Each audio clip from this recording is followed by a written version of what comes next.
All right, this takes me back to the good old game events of the 1990s, and for good reason. I'm here at Duke Nukem's Titty City. It's a recreation of a location inside of the Duke Nukem universe, well, for a very, very large, hands-on look at the long-awaited Duke Nukem Forever, and a chance to talk with, well, the new man who's taken the charge of the game, Randy Pitchford.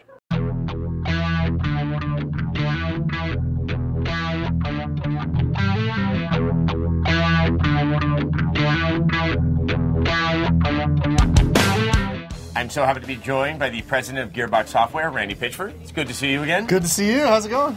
I'm doing well. Especially, I've just played Duke. First time I've ever gotten, I waited 13 years for, this kind of an opportunity. Can you believe it? It's like some people think he's like Bigfoot. I know. You finally shook hands with the man. No, so. I can say empirically I have played Duke. It's real. Forever. It's not a myth. What are we dealing with? I mean, is this a game that you kind of remade, or did you take the game from 3D Realms in 2009 and then just kind of keep on working? When I had the opportunity to buy the brand, and when George and Scott trusted me with it and sold it to me, I realized that what I had to do as a gamer, my commitment had to be to make sure that we're realizing the vision that 3D Realms has. Now that I own the brand, I'll have plenty of time to do whatever I want with Duke. I can do crazy stuff but for now, we need to finally play Duke Nukem Forever. We've waited long enough. Let's have it.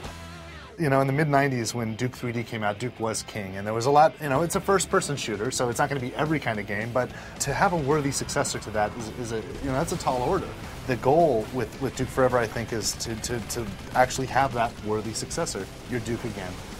You're doing what Duke does best. You're saving the world, and you're saving our chicks, and you have to have a wild, wicked adventure, ups and downs, ins and outs, and you want to be on the edge of your seat the whole time. It's not just about running and gunning. Like, you clean out the aliens, but then it's like, how do I get through that? I can see where I need to go, but I can't quite reach it. Maybe if I tilt that and that, blow this up, then I can move that over there. Oh, cool, now I can get through. And then, holy crap, I'm driving a monster truck, and like, right. You know what I mean? It's like, there's this variety, it's a variety of experience. It's pacing between combat and puzzle solving and exploration and discovery, and it really creates kind of a new kind of flow. That it's not a new flow, but it feels new because we haven't had it in so long. We really haven't. I mean, look, there's a platforming moment, and that used to be... isn't that interesting? That became a bad word in first-person shooters, but it was so refreshing to actually go back and do that again.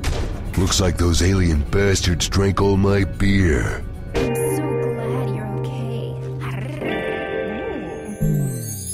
What is it like to kind of, at this much later phase of your life, with all these great successes behind you, going back to this thing that really was what started it for you? It's pretty weird, it's true. The first game I ever worked on as a professional was Duke 3D, and I left the studio, I left 3D Realms in '97, and soon after, we founded Gearbox, and we've done, done all the things that we've done, and we've been very fortunate.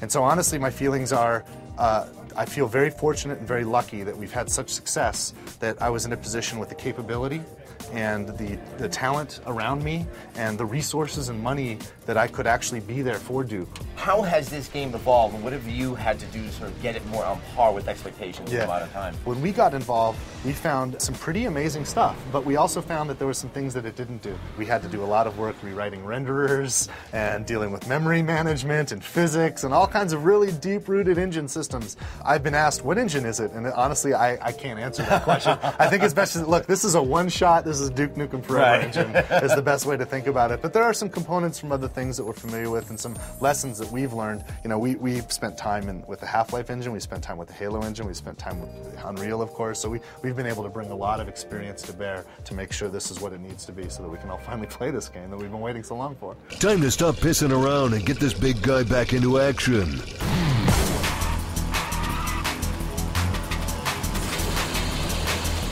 Well, I got to say, thank you for your moment of serendipity, because I think all of us could benefit from it. I feel humbled by it, to be honest, and I'm just thankful that we're in a spot where we could be there for Duke when Duke needed us. And the game actually has a release date now. Yes, it does. May 3rd. Can you believe it's going to happen? All right. I always Until the copy's in your hand.